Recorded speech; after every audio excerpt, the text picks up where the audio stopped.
Today I'm making Mississippi pot roast in my Ninja Foodi. I'm using my 8-quart Ninja Foodi. I'm using the slow cooker function. Some people say they love the slow cooker function. Some people say they don't.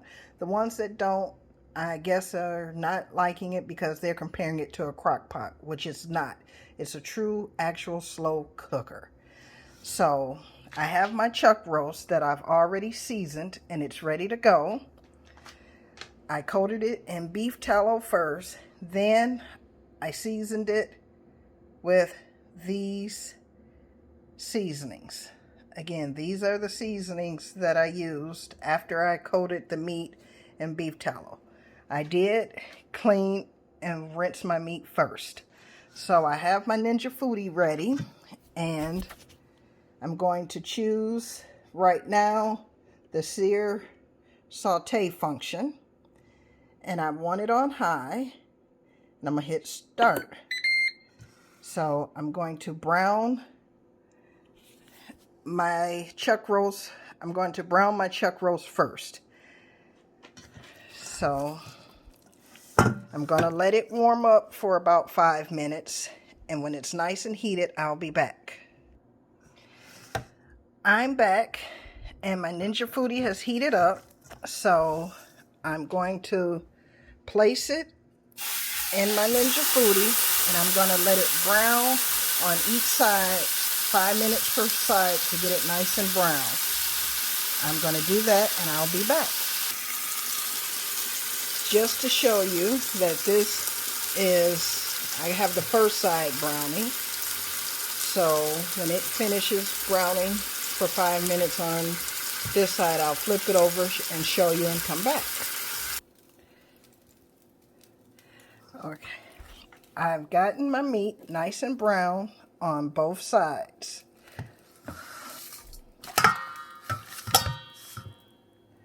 So that's already, it's nice and brown on both sides.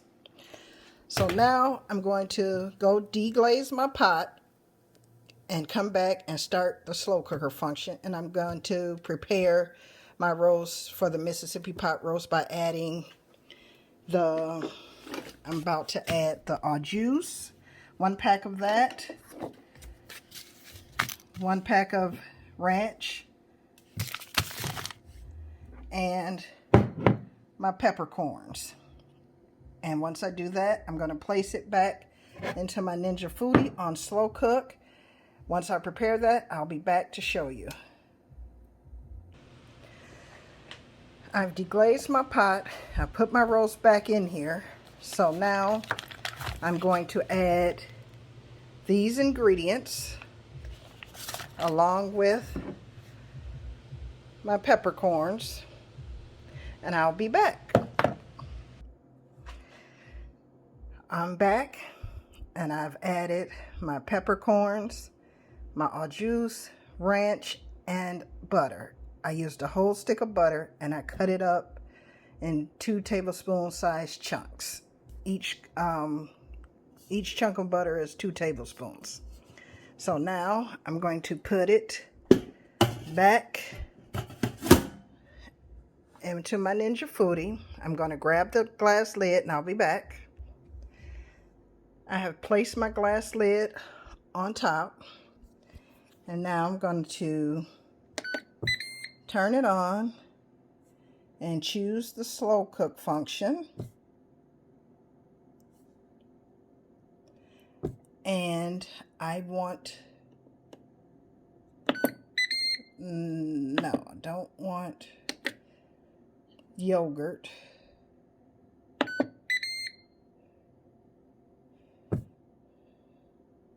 And I'm gonna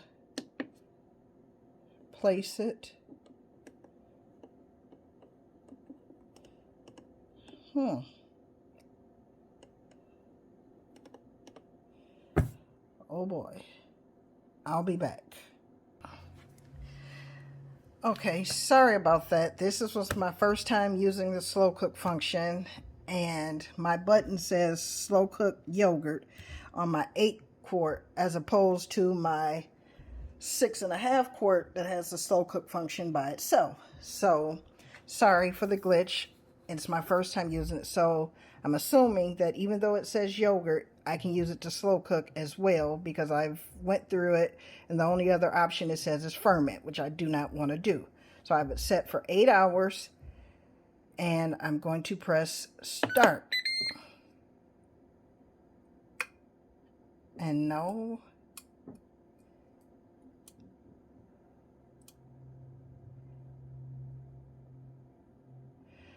You know what? I'll be back. I'm going to switch it to my 6.5 quart. Okay, so I'm back. It's still on the 8 quart function. I'm sorry. It's still in the 8 quart foodie. I finally got it figured out. You have to choose your function and turn the knob to the yogurt slow cook function. Hit function again till it says high. And now I have it on time. It's at 4 hours, so I want to go up to 8 hours. And now I'm going to hit start. Sorry that it took me a minute to figure out. Like I said, this is the first time that I've used the slow cook function on my Ninja Foodi. So again, my apologies, but I've learned. So now you guys see how it works as well. So in 8 hours, I will do another video that shows the finished product of my Mississippi pot roast. Thank you.